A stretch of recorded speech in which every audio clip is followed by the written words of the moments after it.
예, 오늘 본문 우리 고린도후서 4장 16절부터 18절 말씀을 중심으로 겉사람과 속사람이라는 제목으로 우리 함께 은혜를 나누기를 원합니다. 먼저 바울이 사용하는 용어 가운데 옛사람과 새사람이라는 표현을 사용하고 있는데요. 겉사람과 속사람, 즉 겉사람하고 옛사람하고 같은 걸까요? 새사람과 속사람이 같은 걸까요? 다르다면 어떻게 다른 걸까요? 옛사람과 새사람은 대립적인 관계입니다. 즉 옛사람이라는 것은 우리가 죄로 인해서 죽을 수밖에 없었던 우리 그 옛 모습, 그것을 옛사람이라고 그러거든요. 그리고 거듭나서 중생을 얻은 하나님의 자녀가 되는 그런 사람을 새사람이라고 그러죠. 그래서 옛사람과 새사람은 대조적입니다. 그러면 겉사람과 속사람은 어떤 관계일까요?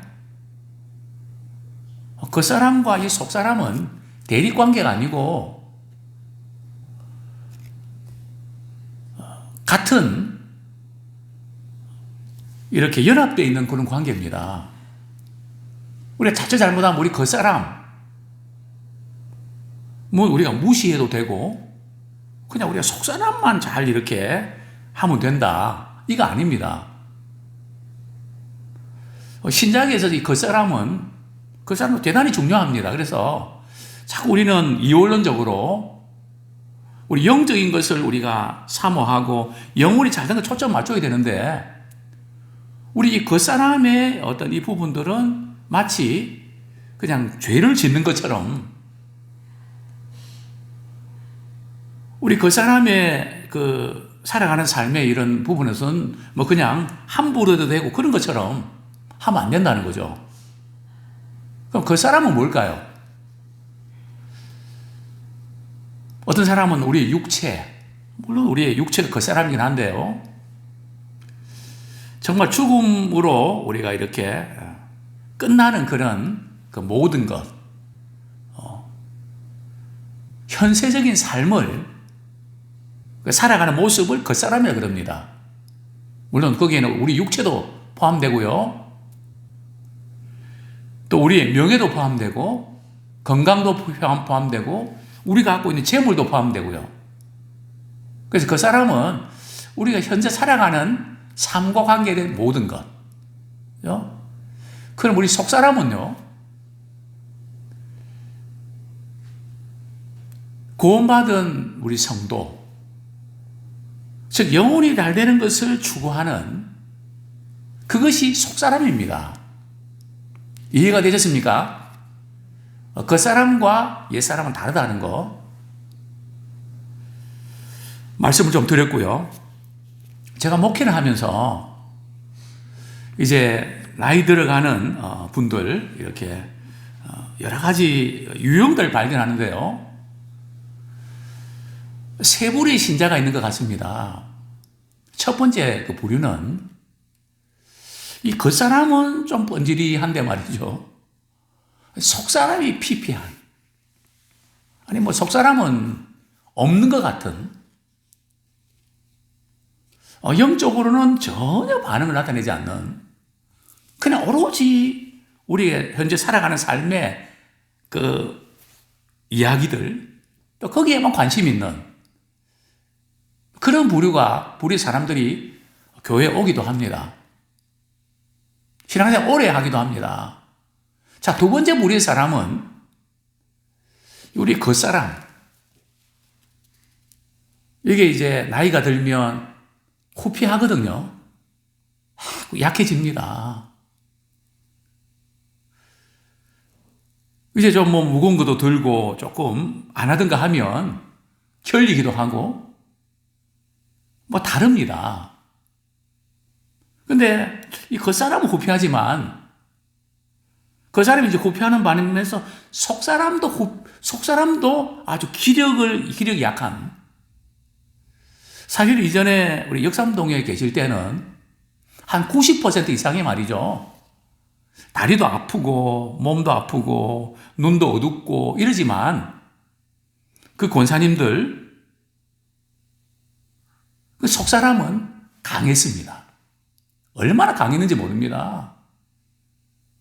아무리 힘들고 어려워도 난 교회 가야 된다고, 예배 드려야 된다고, 정말 생명 걸고 신앙생활 하셨거든요. 한 90%가 그러셨습니다. 한 10%는 그렇지 못했고요. 그런데 이제 근간에 와서 이렇게 가만히 보면 그 사람이 구피하면서 말이죠. 아울러서 속사람도 아우네 말이지 아주 쇠퇴하는 이런 모습을 보게 됩니다. 그 차이는 뭔가 말이죠.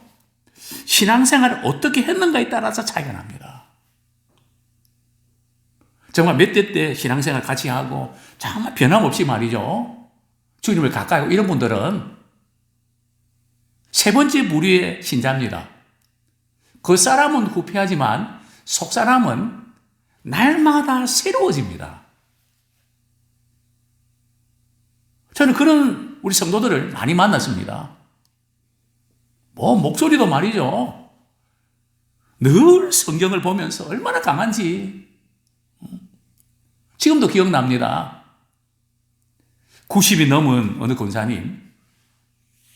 자녀 없이 이렇게 한평생 사셨는데, 조카들하고 관계가 좋아서 조카들이 이렇게 모시려고 했는데, 나는 주님 앞에 가는 그날까지 나는 혼자 살겠다고. 그래서 왜 그렇게 하십니까? 그랬더니 괜히 조카들과 같이 살면 전적으로 하나님만 찾지 않고 자꾸 사람들의 관계 때문에 실망하고 사람을 의지하니까 나는 죽음 맞기 전까지 온전히 하나님만 의지하다가 저는 주님의 품에 안기고 싶습니다. 참 아주 강한 그런 분들을 저는 많이 만났습니다. 바울이 바로 그런 믿음의 사람이죠. 자, 우리 오늘 본문 고린도후서 4장 16절 같이 한번 읽겠습니다. 시작. 그러므로 우리가 낙심하지 아니하노니 우리의 겉사람은 낡아지나 우리의 속사람은 날로 새로워지도다. 사도 바울은 지금 그 4장에서 말이죠. 낙심하지 아니하고 라는 표현을 몇 번이나 쓰고 있는가 하면 3번이나 사용하고 있습니다. 자, 첫 번째 우리 고린도후서 4장 1절. 우리가 신앙생활 할 때에 직분을 감당할 때에 또 주님의 일을 할 때 우리가 빠지기 쉬운 것이 그만 낙심이 되어갖고 자려 오는 것을 포기하는 그런 약해질 때가 있습니다. 그러나 바울은 낙심하고가 아니라 낙심하지 않는다고 했습니다. 4장 1절 같이 읽겠습니다. 시작. 그러므로 우리가 이 직분을 받아 국률하심을 입은 대로 낙심하지 아니하고. 자, 여기에 이 직분은 복음을 전하는 새 언약의 직분인데요. 참 복음으로 많은 영혼을 살리는 그 일이기 때문에 나는 낙심하지 않습니다. 직분 받았는데 그것 때문에 내가 낙심하지 않는다. 왜냐하면 하나님의 그 국률하심을 늘 있기 때문에 가능했죠. 자, 두 번째로 8절에 보면 답답한 일을 당하고 말이죠. 너무 힘든 일을 당해도 낙심하지 않는다고 고백하고 있는데요. 우리 8절 같이 읽겠습니다. 시작. 우리가 사방으로 우길 삶을 당하여도 쌓이지 아니하며 답답한 일을 당하여도 낙심하지 아니하며. 복음을 전하다가 고난을 받고 공격을 받고 비방을 받고 멸시를 당하고 그러다 보면 낙심이 되죠. 그런 가운데도 낙심하지 않는 이유는 그러니까 주님 때문에 고난받으면 예수의 생명이 나타난다는 거죠. 그렇기 때문에 나는 낙심하지 않습니다. 자, 오늘 본문에서 세 번째, 바울은 뭐 때문에 낙심하지 않습니까? 16절 같이 한번 읽겠습니다. 시작.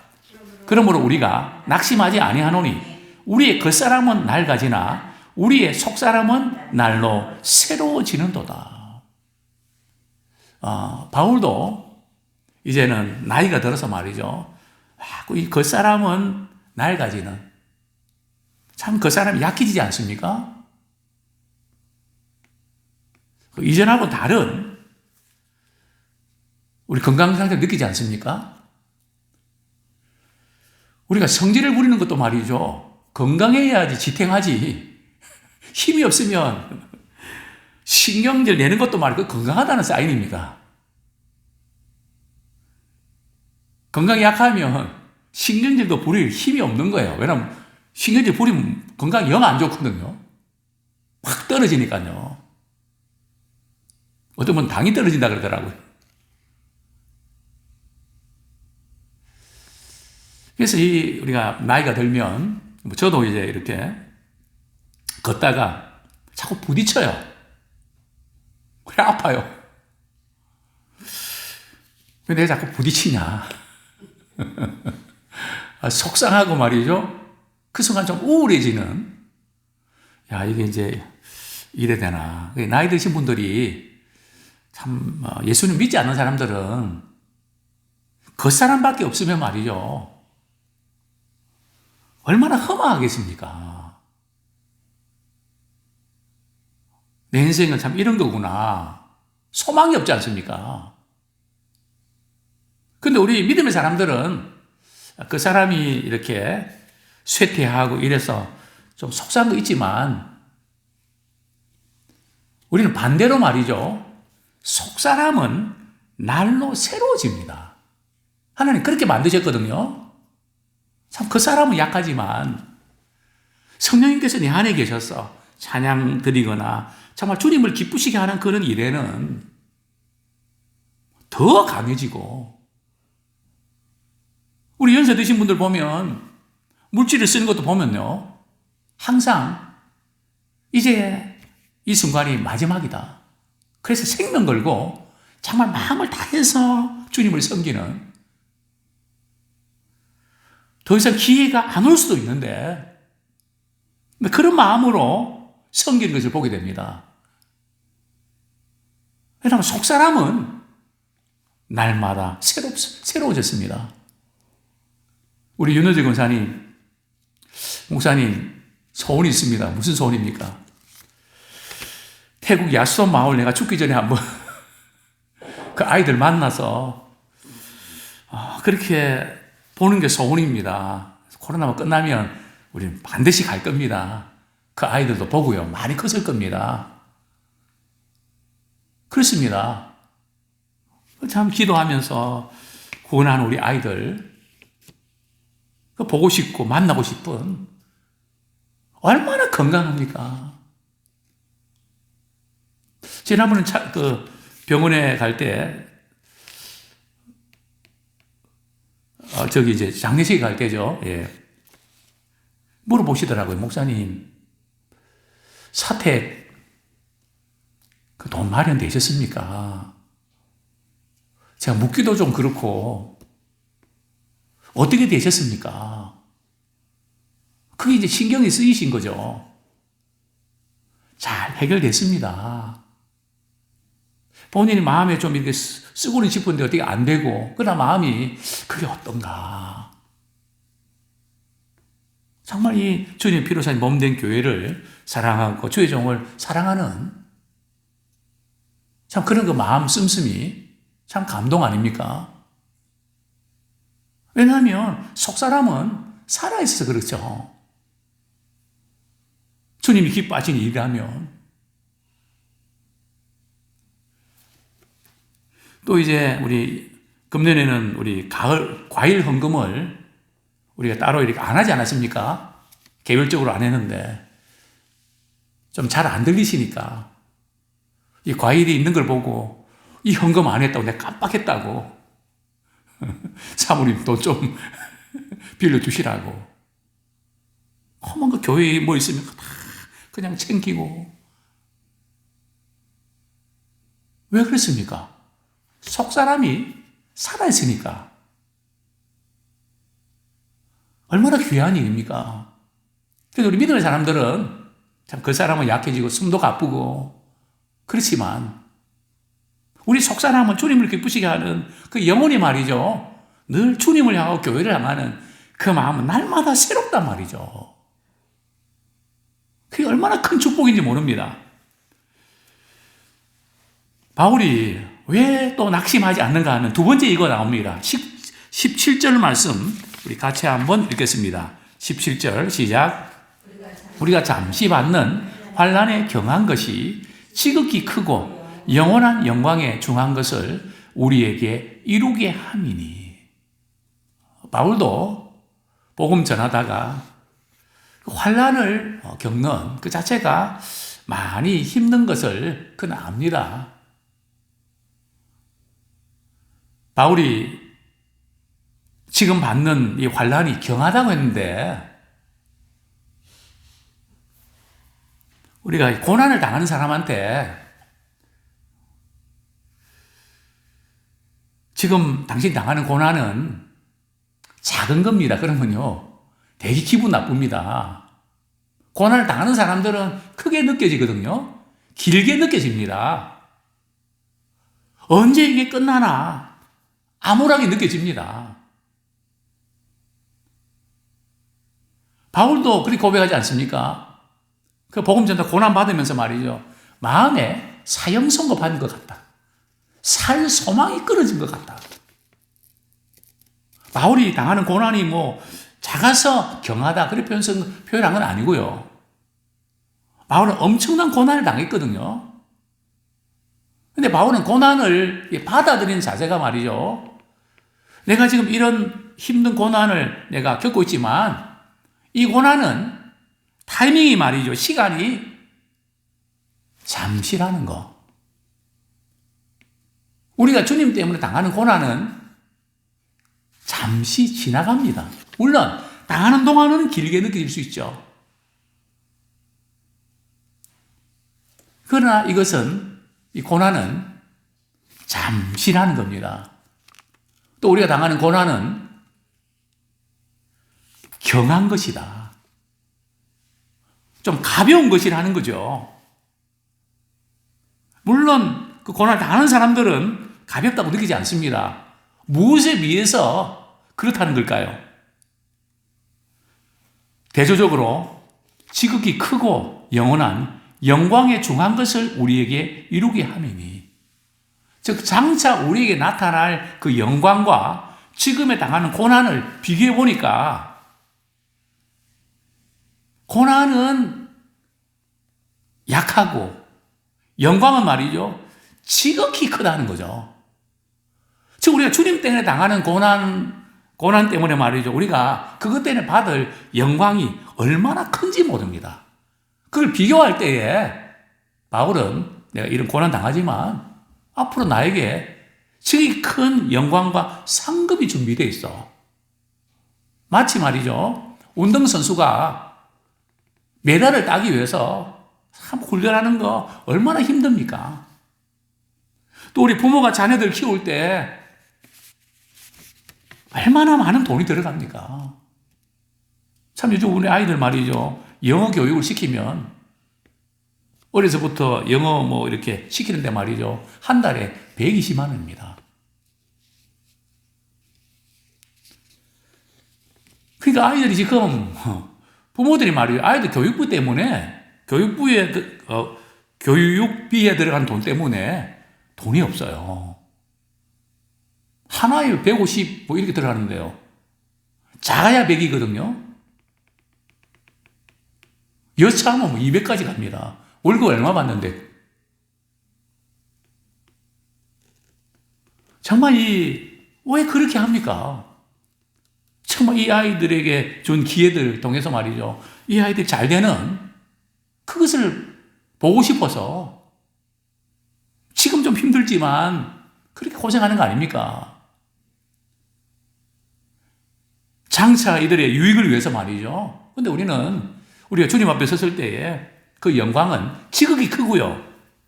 또 그 영광의 타이밍은, 시간은 말이죠. 어떻다고요? 영원한 영광이라는 거죠. 그리고 그 영광의 그 사이즈는 말이죠. 크다는 겁니다. 중하다는 겁니다. 우리 이걸 잃지 말아야 돼요.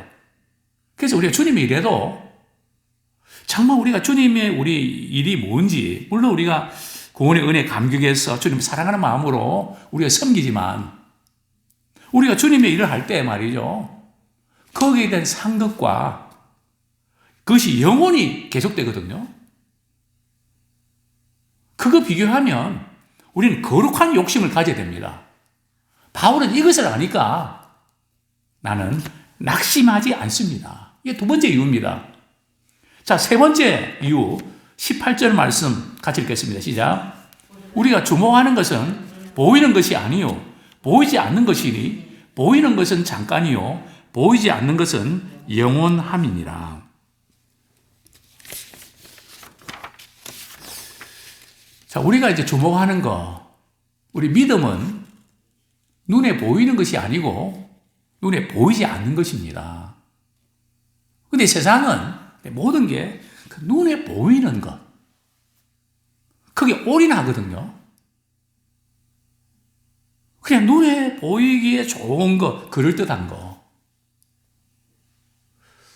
이번에 추수감사를 맞이해서 과일 준비하러 간다고 제가 이제 가락시장에 갔는데요. 보니까 이제 교배를 많이 해서 하여튼 과일을 말이죠. 2개를 이렇게 교배를 해갖고 말이죠. 색깔이 이상하더라고요. 맛은 모르겠는데. 성경적으로 보면 사실은 이스라엘 사람들은 절대 섞질 않거든요. 하나님이 주신 그대로, 물론 종자 내에서는 좀 개발도 하는데 다른 종자 섞지 않거든요. 그래, 뭐 어떤 그 과일이 말이 맛있다고, 되게 맛있다는, 내가 보니까 속이 말이 이게 과일 2개를 섞어놨는데 말이죠. 영 이상하더라고요. 영 아닌 것 같습니다. 그리고 상품 가치가 있다고 막 그냥 그런 눈에 보이는 그것을 위해서 그냥 과실도 그렇고 뭐 모든 게 말이죠. 막 그냥 눈에 보이는 어떤 그런 것들은 꽉 차 있지 않습니까? 그래서 눈에 보이지 아니하면 알아주지 않고 몰라주는 그런 시대 아닙니까? 근데 바울은 우리의 믿음은 우리가 주목해야 되는 것은 보이지 않는 것이다. 보이지 않는 건 뭡니까? 영원한 가치에 투자하는 것이죠. 즉 영원히 잘 되는 하나님이 기뻐하신 그 일에 바울은 욕심을 갖고 달려가는 거죠. 왜냐하면 보이는 것은 잠깐입니다. 우리가 좋은 집에 들어가 살 때 그 기쁨과 감격이 얼마 갑니까? 좋은 냉장고 사면 기쁨이 얼마 갑니까? 좋은 스마트폰 바꾸면 기쁨이 얼마 갑니까? 좋은 차 타고 다니면 기쁨이 얼마나 갑니까? 파마를 하면 기쁨이 얼마나 갑니까? 명품을 갖고 다니면 기쁨이 얼마나 갑니까? 잠시 갑니다. 이 세상에 있는 동안에, 사는 동안에 잠시 빛나거든요. 알아주고, 와, 대단하다. 그러나 우리는 항상 기억해야 됩니다. 잠시 있는 것과 영원한 것을 분별할 줄 알아야 됩니다. 물론 우리가 잠시 있는 것을 무시하라는 뜻은 아니고요. 거기에 너무 마음 뺏기지 말라는 겁니다. 사람들이 알아주고, 인정해주고, 세워주고, 뭐 이런 어떤 것에 우리가 마음 빼앗기지 말고 정말 주님을 사랑하는 마음으로 누가 보든지 안 보든지 믿음의 눈으로 주님을 기쁘시게 하는 그 일을 위해서 살아갈 때에 그 모든 것은 영원합니다. 그 남아있단 말이죠. 그래서 우리가 주님을 사랑하고 섬기다가 사람 때문에 또 낙심하고 좌절할 때 있는데요. 또 우리가 자녀들을 사랑하고 섬기고 그럴 때 상대가 제대로 반응 안 하면 되게 실망될 때 있지 않습니까? 그래서 연세 드신 분들이 그저 푸념처럼 하는 말이 있죠. 자식도 다 필요 없다. 그러면서 나이가 들면 들수록 자녀들에게서 벗어나라. 자녀들에게 매이지 마라. 그것이 행복의 비결이다. 자녀들로부터 탈출해라. 그런 이야기들을 많이 하는데요. 왜냐하면 정말 이 세상에 눈에 보이는 그 어떤 거, 그것은 참 실한 말이죠. 그래서 눈에 보이지 않는 어떤 가치, 그 영원한 가치에 대해서 우린 자녀들에게 믿음의 유산을 남겨주고, 우리가 약한 게 정말 말씀을 사모하고 이런 것은 너무 귀합니다. 그러나 우리는 자녀들에게 말씀의 유산을 물려주는 데는 정말 약합니다. 다른 거 물려주려고 그러지 영적 유산을 물려주는 그 부분에서는 별로 관심이 없는, 그게 이스라엘의 멸망의 아주 중요한 포인트 아닙니까? 그래서 우리는 보이지 않는 영원한 것을 위해서 우리의 주어진 삶을 정말 최대한 활용하는 그런 우리 모두가 되기를 축원합니다.